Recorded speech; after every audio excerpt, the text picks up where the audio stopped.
और जिन्होंने नहीं सुना है वो सुन ले, और सुन लिया हो वो दोबारा सुने। एक व्यक्ति था, उस व्यक्ति के पास दो बेटा और एक बेटी थी। उसको दो बेटा थे उसके और एक बेटी थी। अब उस आदमी ने कहा कि अरे अरे, अंत के समय में झंझट न पड़ जाए, इसलिए अपनी प्रॉपर्टी की मैं वसीयत कर देता हूं। तो उस आदमी ने अपनी प्रॉपर्टी की वसीयत कर दी। और वसीयत में लिखता है कि मेरी प्रॉपर्टी का 1/2 का मालिक मेरा बड़ा बेटा होगा मेरे मरने के बाद।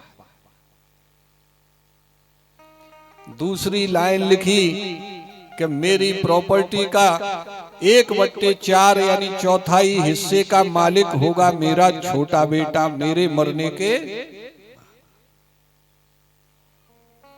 और फिर तीसरी लाइन लिखी कि मेरी प्रॉपर्टी का 1/5वां हिस्सा मेरी बेटी का होगा मेरे मरने के बाद। और कुछ दिन के वसीयत लिख करके वसीयत करके कुछ दिन के बाद करवट वक्त ने लिया और वो व्यक्ति एक दिन ठाकुर जी के धाम चला गया। आखिर तो सबको जाना है, वो भी चला गया।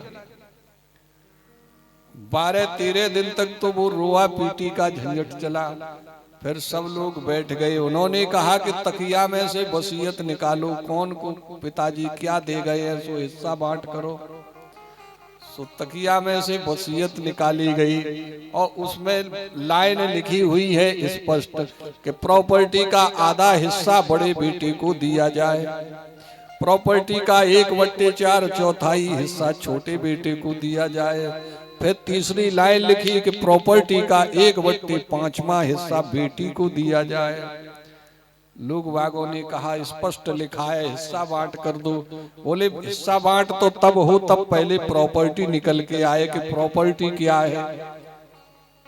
और उसके पास प्रॉपर्टी थी केवल 19 ऊंट। क्या थे? 19 ऊंट। अब 19 ऊंट का बड़े बेटे का हिस्सा कितना है? 1/2 यानी आधा हिस्सा। तो 19 का आधा करो सतवीर कितना होगा? 9.5। अब उसने लोगों ने कहा 9.5 हो गए। बोले आधा ऊंट काटोगे तो मर जाएगा, बोले जीव हत्या न हो। कहा भैया तो तुम कम ले लो।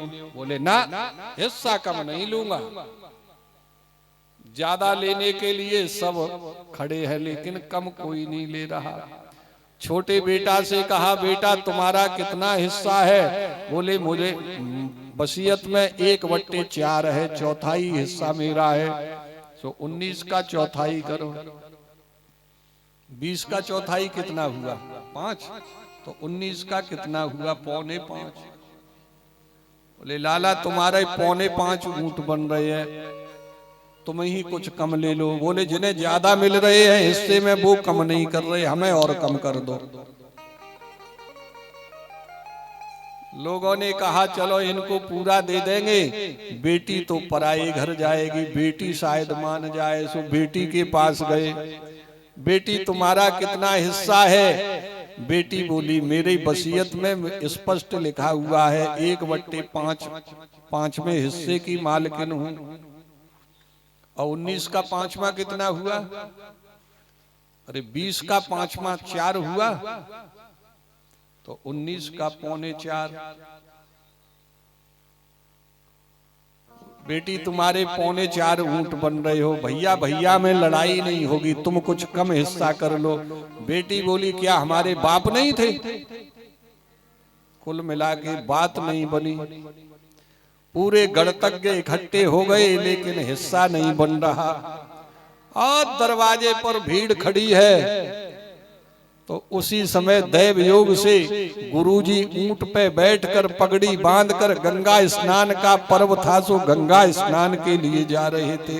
तो मन में विचार आया कि चेला के दरवाजे के होकर निकलेंगे तो चलो 2 मिनट घर पर भी चाय पीते जाएंगे। तो गुरुजी ने अपना ऊंट मोड़ दिया चेला के घर की ओर। सो चेला के घर भीड़ भाड़, गुरुजी ने